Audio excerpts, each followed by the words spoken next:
د تاریخ له زرینو پاڼو.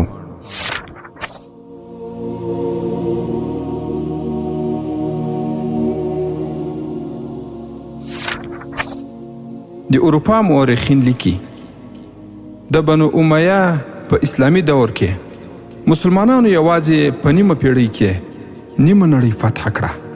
د مسلمانانو یو نسل دومره فتح ترلاسه کړې چې د روم امپراتورۍ هغه په 800 کلونو کې هم نه وي ترلاسه کړې، او دا د بشریت په تاریخ کې تر ټولو حیرانونکي فتوحات ول.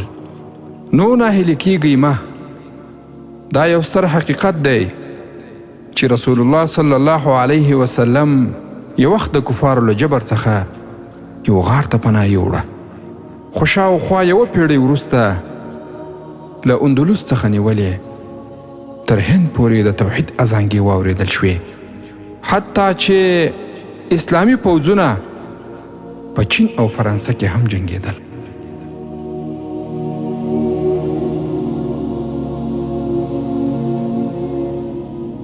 د تاریخ له زرینو پاڼو.